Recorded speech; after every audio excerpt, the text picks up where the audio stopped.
From ashes to grace. Kerri fight for a new life. Audiobook. Introduction. Pain has a way of passing through generations, like a curse that refuses to be broken. It settles in families, weaving itself into the lives of those who come after, shaping their stories before they even have the chance to write their own. This is the story of Kerri, a girl born into struggle, raised in pain, and shaped by a past that seemed determined to define her. A girl who grew up watching the women in her family suffer, her mother, her aunts, and her grandmother, each of them trapped in cycles of abuse, abandonment, and heartbreak. And like them, she found herself walking the same path, making the same mistakes, believing the same lies. You are not enough. You are nothing without a man. You will never escape. But what happens when a woman decides that enough is enough? What happens when she refuses to be another chapter in a book already written for her? Kerri's story is not just about survival. It is about breaking free from the streets of Jamaica to the cold realities of single motherhood, from love found and lost to the unbearable grief of losing the only person who ever believed in her. Kerri's journey is raw, painful, and above all, real. This book is for the women who have been told they are too broken to be saved, for the daughters who refuse to become their mothers, for the mothers who vow to raise their children differently. This is not a fairy tale. It is a story of cycles, scars, and second chances. It is a story of choosing to live when life has given you every reason to give up. It is Kerri's story, and it is the story of every woman who has fought to be free. There comes a moment in every woman's life when she must decide, will I continue the cycle or will I break it? For Kerri, this question was not just about her own survival. It was about the future of her and her children, about ending the generational pain that had haunted the women in her family for too long. Born in Manchester, Jamaica, into a home filled with silent suffering, Kerri never had a chance to be a child. Her father was present but absent, a man whose love came with conditions and whose anger left bruises on both skin and soul. Her mother, Joan, was a woman broken long before Kerri ever entered the world, running from her past, only to find herself trapped in a different kind of prison. As Kerri grew, she watched history repeat itself in every woman around her. Her aunts, her cousins, and even the strong women she admired all seemed to carry the same burden, loving the wrong men, giving too much of themselves, losing pieces of their identity in the process. She swore she would never be like them. But pain has a way of finding you, no matter how hard you run.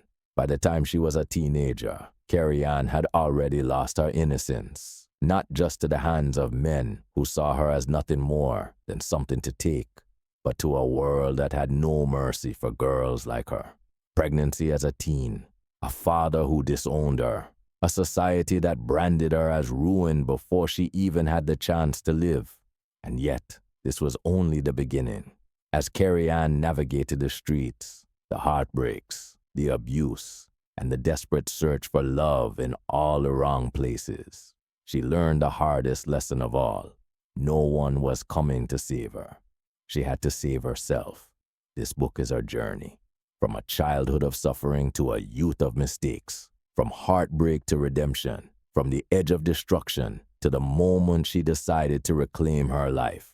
It is about the choices that define us, the scars that shape us, and the strength it takes to say, I will not let my past define me. This is not just Kerri's story. This is the story of every woman who has ever been told she is not enough.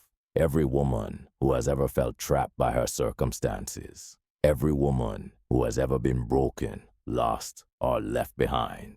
But most importantly, it is for every woman who has found the courage to fight back, to rise, to break the cycle, and to finally be free. Acknowledgements. This book is more than just a story. It is a reflection of pain, resilience, survival. and ultimately the power of breaking free. Writing it was not just a creative process, but a deeply emotional journey, and I could not have done it alone. First, I want to thank the women whose stories have shaped this one, the strong, the broken, the fighters, and the survivors. To the women who have endured struggles that no one saw, who have carried burdens in silence, who have been told they were not enough, but found the strength to keep going anyway. This book is for you. To every young girl who has been shamed for her mistakes, judged before she had the chance to prove herself, or abandoned when she needed love the most, you are more than your circumstances. You are more than the labels the world gives you. You are capable of rewriting your story, and I hope this book reminds you of that. To the single mothers who wake up every day and fight for their children, who sacrifice, endure, and love despite the odds, your strength is unmatched, your love is unbreakable, and your worth is beyond measure.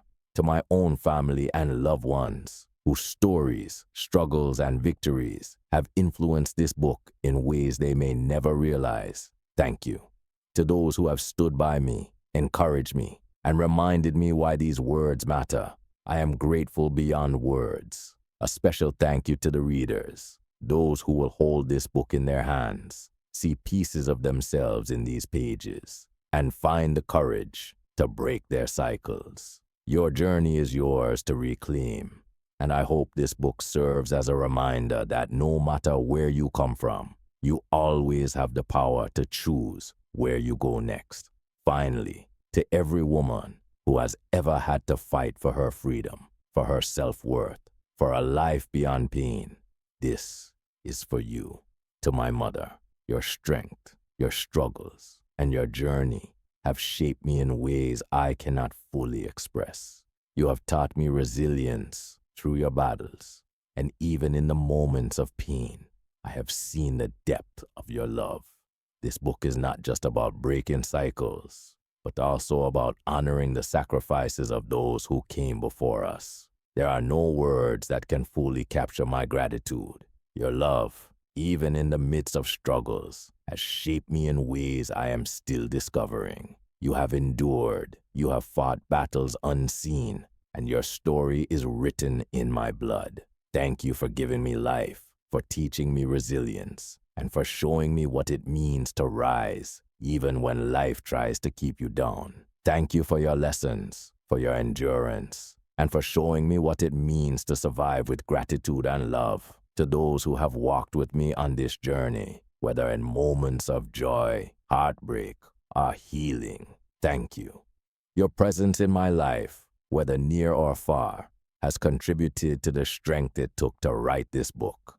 To my friends and supporters, the ones who listened, encouraged, and reminded me of my purpose when doubt crept in, your belief in me means more than words can say. Thank you for holding space for me, for understanding the weight of this story, and for being pillars of strength when I needed it most. To those who have suffered in silence, who have carried pain too heavy to speak of, who have struggled to find their voice, this book is for you. I pray that within these pages, you find strength, healing, and the courage to reclaim your story. To God, who has carried me through my darkest moments, who has given me the words to tell this story, who has never let me go even when I felt lost, thank you. Thank you for turning my pain into purpose, for allowing my voice to reach those who need to hear it, and for reminding me that no struggle is wasted. And finally, to the future generations of women who will rise beyond the struggles of their past, may you know your worth. May you never settle for less than you deserve, and may you walk in the freedom that those before you fought to give you. With all my heart, Kerri. A prayer of thanksgiving for the grace and courage to share my story. Heavenly Father, with a heart full of gratitude, I come before you today to say thank you. Thank you for the grace that has carried me through every storm, through every hardship, through every moment when I thought I wouldn't survive. Thank you for the courage to share my story, not just the good parts, but the wounds, the struggles, the moments I once thought were too painful to speak of. Lord, You have taken my brokenness and turned it into a testimony. You have taken my pain and used it to inspire, to heal, to uplift. You have given me the strength to stand in my truth, unashamed, knowing that my past does not define me. You do. Thank you for walking with me when I didn't know where to turn. Thank you for holding me up when I was too weak to stand. Thank you for reminding me that my voice matters, my story has purpose, and my life is still worth living. Lord, I know that every tear I've cried, every trial I've faced was not in vain. You were writing my story all along, preparing me for this moment to speak, to heal, to help others find their way. So today, I give you all the honor and all the praise. May my story continue to glorify you. May my words continue to uplift those who need hope. May my life be a reflection of your mercy, your love, and your power to transform. Thank you, Lord, for using me. Thank you for making beauty out of my pain. Thank you for the courage to share, to inspire, and to walk boldly in the purpose you have given me. I will forever praise you for all you have done and all you are yet to do. In Jesus' name, I pray. Amen. Chapter 1. Kerri was born in the lush, vibrant countryside of Manchester, Jamaica, a place known for its cool climate, rolling hills, and fertile lands. Her earliest memories were filled with the sounds of birds chirping at dawn, the rhythmic rustle of banana leaves swaying in the wind, and the distant laughter of children playing in the nearby fields. She grew up in a small, close-knit community where everyone knew each other, and neighbors were more like extended family. Her parents, hardworking and deeply rooted in tradition, raised her with love and discipline, ensuring she understood the value of respect, kindness, and perseverance from an early age. Kerri was the youngest of 4 siblings, with 2 older sisters who took on a protective role in her life, guiding her through the complexities of childhood with a mixture of tenderness and playful teasing. From the moment she could walk, Kerri was a ball of energy, running barefoot across the dusty roads and grassy fields, her laughter echoing as she chased after her sisters in her yard. Her mother often found her covered in dirt, her curly hair wild from hours of play, and would shake her head before scooping her up for a bath in the large zinc tub in their backyard. Bath time was an event in itself, filled with the scent of blue soap and the cool splash of water as she giggled and resisted the scrubbing of her mother's firm but loving hands. Kerri's days were spent exploring the vast greenery that surrounded her home. She had an insatiable curiosity about nature. She loved reading and music. Her grandmother, who lived in a neighboring town, was her biggest fan and her greatest storyteller. Kerri would sit wide-eyed on the wooden veranda, clutching a mango in her small hands as she listened, sometimes frightened, but always fascinated. At night she would lie in bed, pulling the sheet up to her chin, wondering if the duppy her grandmother spoke of really lurked in the shadows outside. School was a significant part of Kerri's childhood. She attended the small primary school in the district, where the classrooms were simple but filled with the vibrant energy of eager children. Mornings started with devotion, where they sang hymns and recited Bible verses before diving into lessons. Kerri excelled in reading, science, and social studies, often impressing her teachers with her ability to bring characters to life with her vivid imagination. She loved spelling bees and eagerly looked forward to participating, standing tall with her hands clasped behind her back as she carefully enunciated each letter of the words given to her. However, math was her nemesis, and she often found herself chewing the end of her pencil in frustration. Her brows furrowed as she tried to grasp the concept of fractions. Kerri was known for her compassion and politeness. She and her best friend, Natalie, were partners in crime, always finding creative ways to evade their teacher's watchful eyes during recess. Whether it was sneaking extra tamarind balls from the snack lady or daring each other to climb the mango tree behind the school, their adventures were endless. Once they got caught trying to borrow a ripe Julie mango from Miss Bennett's yard, and the scolding they received ensured they never attempted it again, at least not when Miss Bennett was home. Saturdays were special in Kerri's household. Church was a non-negotiable event, and she would wake up to the scent of her mother's frying dumplings and the sound of gospel music playing on the radio. Dressed in her neatly pressed Sunday best, she would sit beside her sisters in the wooden pews, trying her best to stay awake during the long sermons. Her favorite part of church was the singing. The harmonies of the congregation filling the air with a richness that made her heart swell.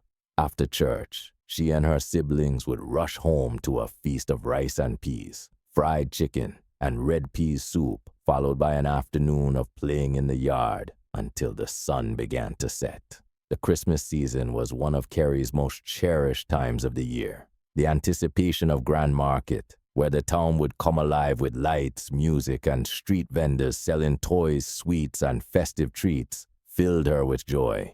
She would hold her mother's hand tightly as they navigated the bustling streets, her eyes wide with excitement at the sight of colorful balloons and the aroma of roasted peanuts. On Christmas morning, she would wake up to the scent of sorrel and fruitcake, eager to open the small but meaningful gifts her parents had carefully wrapped for her. Another highlight of Kerri's childhood was visiting her father's farm. He was a proud farmer, growing everything from yams, sweet potatoes, bell peppers, and sugarcane. She loved following him to the fields, watching in admiration as he skillfully cut cane stalks with his machete. He would hand her a piece, and she would sit on a rock, chewing the juicy fibers as she listened to him talk about the land, the changing seasons, and the importance of hard work. These were the moments that shaped her, teaching her resilience and appreciation for the simple joys of life. Rainy days were just as memorable. She enjoyed hearing the raindrops on the zinc roof. It often put her to sleep. At night, she would fall asleep to the comforting sound, her dreams filled with the adventures of the day. Kerri's childhood was a beautiful tapestry woven with love, laughter, and endless adventure, but also secrets and abuse. She was shaped by the land, the people, and the traditions that surrounded her. Each memory, whether it was climbing trees, attending church, helping her mother bake sweet potato pudding, or simply lying in the grass staring up at the sky, contributed to the essence of who she was. Childhood was a golden era, one she would always cherish as she grew older, carrying its lessons and joys with her wherever life took her. Kerri's love for learning blossomed at an early age. Even as a child, she found solace in books, devouring every story she could get her hands on. Her thirst for knowledge was insatiable, and while other children played carefree in the afternoons, she was flipping through the worn pages of borrowed books, her imagination soaring beyond the hills of Manchester. However, her passion for education was not always met with encouragement at home.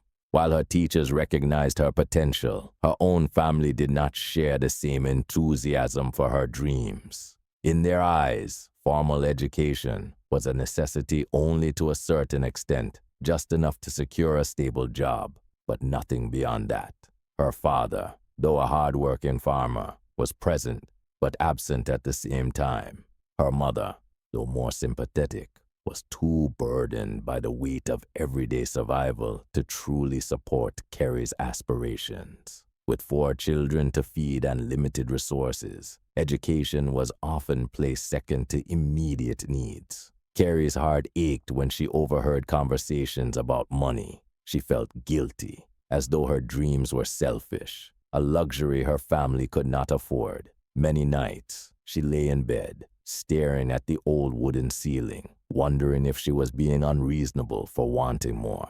Despite these doubts, her desire to learn never wavered. She woke up before dawn to complete her chores, fetching water from the tank, feeding the chickens, and helping her mother in the kitchen, so that by the time she arrived at school, she could fully immerse herself in her studies. Her school days were not without hardships. Unlike some of her classmates who had new uniforms and proper school shoes, Kerri often wore hand-me-downs. Some days, when money was especially tight, she had to go to school with lunch from home. It was during these moments that she truly felt the weight of her circumstances, but she refused to let them break her spirit. One of the greatest challenges she faced was the lack of electricity at home. Studying at night was nearly impossible, as their small house relied on kerosene lamps, and even those were used sparingly to conserve fuel. Kerri's determination allowed her to sit at her table and study. It was under that weak yellow light that Kerri prepared for her tests, her fingers tracing over the pages of her school books as she repeated lessons to herself in hushed tones. Despite her struggles, Kerri's intelligence and perseverance did not go unnoticed. Her teachers often praised her in front of the class, highlighting her academic excellence and her unwavering determination. However, rather than feeling proud, she sometimes felt isolated. Some classmates, jealous of her achievements, teased her, calling her teacher's pet or Miss Bright Eyes. The lack of emotional support weighed heavily on Kerri. She longed for someone to tell her that she was doing the right thing and that her dreams were worth fighting for. But in a family where survival came first, dreams were often seen as foolish indulgences.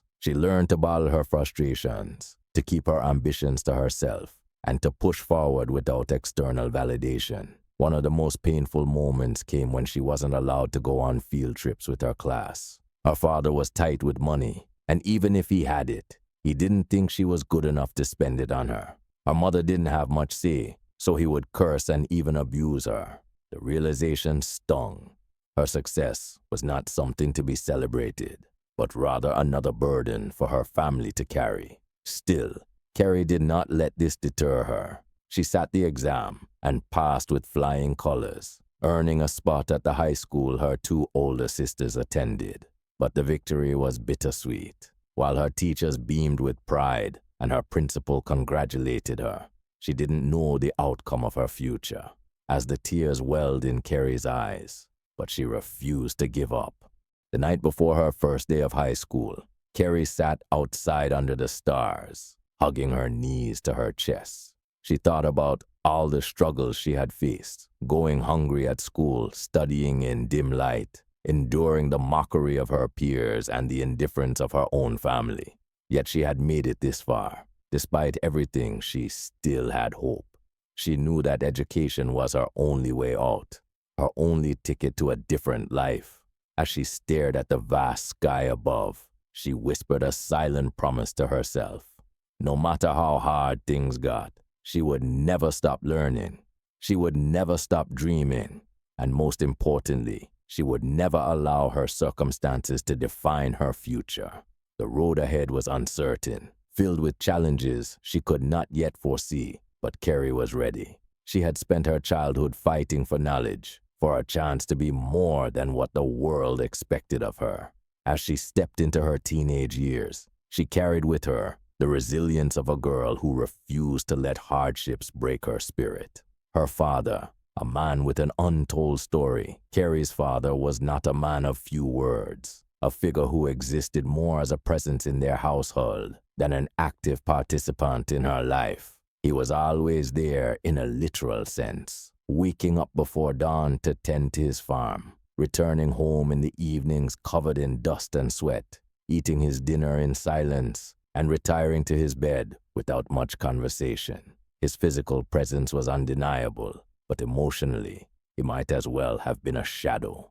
For as long as Kerri could remember, her father had been distant. Not always kind, not always cruel, but simply unavailable in the ways that mattered most to a growing child. He provided for the family in the way he believed a father should work tirelessly in the fields, ensuring there was food on the table and a roof over their heads. But beyond that, he was unreachable, detached from the emotional world his children longed to share with him.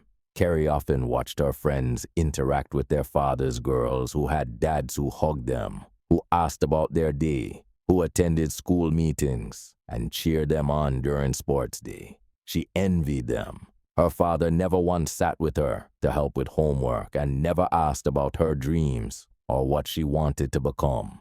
He barely acknowledged her achievements, and when he did, it was with a short nod.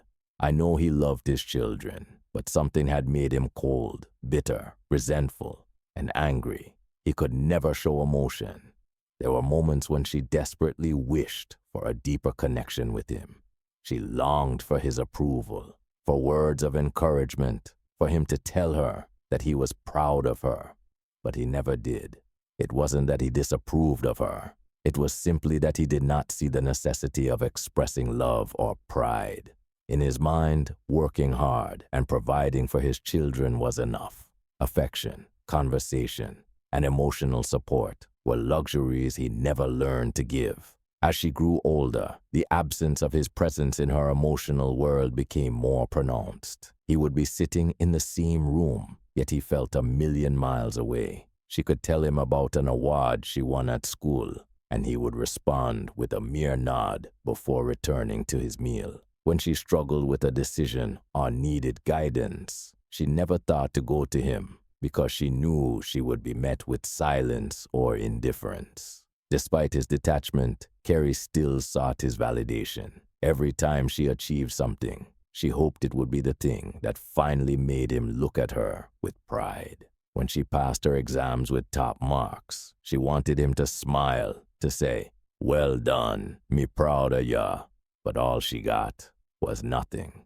When she worked so hard to get into a top high school, she wanted him to see that she was serious about her future, but he only saw it as another expense. There was an unspoken wall between them, one that she could never quite break through. It wasn't that he didn't care. She knew deep down that he did in his own way, but his love was silent, buried under years of hardship and a traditional mindset that saw emotional expression as weakness. There were rare moments when she caught glimpses of something softer in him. Once when she fell and scraped her knee while running home from school, she sat crying on the steps, expecting her mother to come to her aid. Instead, it was her father who silently walked over, poured water over the wound, and wrapped a piece of cloth around it. He didn't say a word, didn't offer comfort, but the act itself spoke volumes. Another time, during a heavy storm, the roof of their small house leaked badly, and she was struggling to move a bucket to catch the water. Without saying anything, her father took the bucket from her hands, placed it in the right spot, and simply nodded before walking away. These were the only ways he knew how to show care, not with words, not with affection, but with quiet, practical gestures. Yet for Kerri, it was never enough. She wanted more. She needed more. And when she realized she would never get it, she stopped trying. She stopped looking to him for approval, stopped hoping that one day he would change. She poured all her energy into her studies, into creating a future for herself, where she could be free from the weight of unmet expectations. Still, there was a deep sadness that never quite left her. She loved her father, but she did not know him, and perhaps he did not truly know her either.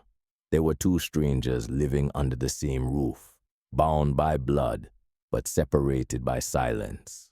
And that silence, more than anything, shaped the woman she was becoming, a girl who learned to rely on herself, who sought validation not from her family, but from her hard work, and who promised herself that if she ever had children of her own, she would never let them feel the same emptiness she carried inside her. Even as she stepped into her teenage years with all the challenges and changes that came with it, one thing remained constant. Her father was there, but absent. And no matter how much she tried to accept it, a part of her always wished it could have been different. Kerri often wondered why her father was the way he was, present in body, but absent in spirit. As she grew older, she began to see that his silence wasn't just indifference. It was the weight he carried, a reflection of a lifetime of disappointment and unrealized dreams. Her father, Gilbert, had not always been so withdrawn. There were whispers in the community about how, in his youth, he had been full of ambition. He had been one of the brightest boys in school, known for his quick mind and strong work ethic. Unlike many of his peers, he had dreamed of something beyond the fields of Manchester. He had wanted to become a referee, to make something of himself in a way that did not involve dirt under his fingernails and sweat soaking his clothes. But life had not been kind to Gilbert. His father, Kerri's grandfather, by his account, had been a kind man who believed in hard work above all else. At some point, he was pulled out of school to work and take care of his younger siblings. He spoke highly of his father, but somehow resented his mother. He had younger siblings to help feed, a mother who depended on him, and a family that expected him to fall in line. So he did. He buried his dreams deep within himself, convincing himself that they had never mattered. As the years passed, he met Kerri's mother. They rented a small house and continued the only life he had ever known. But something inside him had already died. The quiet boy who once dreamed of refereeing football matches, blowing his whistle, and pulling cards out against unruly players had been replaced by a hardened man who spoke down to us and our mother. Kerri never heard her father talk about his past, but she pieced together fragments of his life through overheard conversations and the quiet moments when his guard seemed to slip. Once, when she was 12, she overheard him speaking to a neighbor, his voice uncharacteristically bitter. "Me could be something you know, but life not easy. Me did happy, do what me happy do." That was the closest he had ever come to acknowledging his regrets. But the disappointment did not stop at his lost education. Over the years, he faced hardship after hardship. Farming, the only trade he knew, was an unpredictable beast. Some years were good, with bountiful harvests and enough money to keep the family afloat. But other years were cruel. Droughts would shrivel the crops. Heavy rains would wash away the soil, and hurricanes would tear down months of backbreaking labor in mere hours. Kerri remembered the years when the farm plants yielded barely enough to sell at market, when her father would return home with his shoulders slumped, his face unreadable. She remembered the days when there was no meat for dinner, only boiled green bananas and saltfish scraps. And she remembered the times when she saw him sitting alone on the back step, staring into the distance, lost in thought. It wasn't just financial struggles that wore him down. There were personal betrayals too. Kerri saw the pain in his eyes whenever someone mentioned his family members, especially his siblings. He had given up everything to help raise them, and none of them repaid the debt. Perhaps that was why he had become so detached. Life had taken so much from him that he had nothing left to give. Not to our mother, not to his children, and certainly not to himself. Kerri realized all of this slowly, piece by piece. It did not excuse the way he ignored her achievements, the way he failed to nurture her dreams, but it explained it. He had spent so many years suppressing his ambitions that he did not know how to encourage hers. Kerri's mother, Joan, was a woman shaped by hardship. Though she carried herself with quiet strength, her past was a collection of scars, some visible, some buried so deep that even she refused to acknowledge them.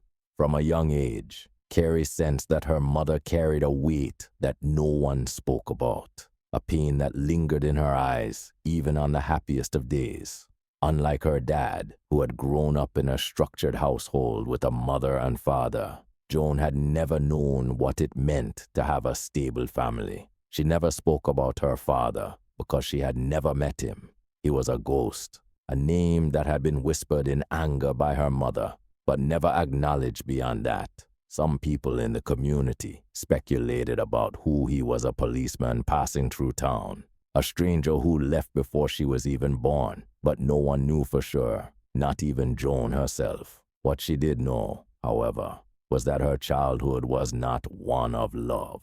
Raised by a mother who was hardened by her disappointments, Joan learned early on that the world was not a kind place. Her mother, bitter from years of struggle and heartbreak, took out her frustrations on her daughter. There wasn't much affection, not much encouragement, mostly sharp words and, at times, even sharper hands. Joan was no stranger to the sting of leather belts, to the bruises hidden beneath her clothes, to the long nights spent crying herself to sleep. She grew up believing that love was something distant, something other girls had, but she did not. If she misbehaved, even in the smallest way, her mother would remind her that she was unwanted. "You're lucky me even keep ya," she would say, her voice cold. Those words haunted Joan. Even as she grew older, even after she became a mother herself, she could still hear them echoing in the back of her mind. By the time she was 16, she had had enough. One night, after another beating that left her body aching and her spirit broken, she made a decision: she would run away. She had nowhere to go and no plan beyond getting as far away from her mother as possible. So, in the dead of night, with nothing but the clothes on her back and a small bag of belongings, she left. Joan found shelter with an elderly woman in a nearby town, a woman who took her in for a time, allowing her to do small chores in exchange for a place to sleep. But safety was temporary, and the world was not kind to a girl with no family, no money, and no protection. She found her way to the city of Kingston, where she met Kerri's father. He was not always an affectionate man, not always the kind to whisper sweet words or make grand gestures, but he was steady. He did not hurt her, and that was enough. They built a life together, raising their children in a quiet, unspoken agreement that survival was more important than happiness. But the past never truly left Joan. Though she loved her children, she struggled to express it. She had never been taught how. She showed love through action, through making sure there was always food on the table, through waking up before dawn to press their uniforms, and through working tirelessly to keep the household running. But she never said, "I love you." She never hugged Kerri without reason. She never sat down to simply talk, to listen. Kerri knew her mother loved her, but she also knew that love came with limits. There were nights when Joan would sit on the veranda, staring at the sky, lost in thought. Kerri would watch from a distance, wondering what she was thinking, wondering if she would ever speak about the things that had shaped her. But she never did. She carried her pain in silence, just as Gilbert did. They were two people bound by struggle, two souls who had endured too much to believe in softness. And so, Kerri grew up in a house where love was present but unspoken, where pain lingered but was never addressed. She learned to find strength in herself, to seek the warmth that her parents could not give her in the pages of books, in the dreams she clung to so tightly. But even as she dreamed of escaping, of breaking free from the cycle of silence and suffering, she never stopped loving her mother. She saw the woman behind the hardness, the girl who had once run away in search of a better life, but had only found new struggles. And she made herself a promise. She would be different. She would not run away from love. She would not let pain define her. She would find her own way, and when the time came, she would break the cycle. Please like, share, subscribe, and click the notification bell for new video releases. Thank you so much for your support. All audiobooks are available on Amazon.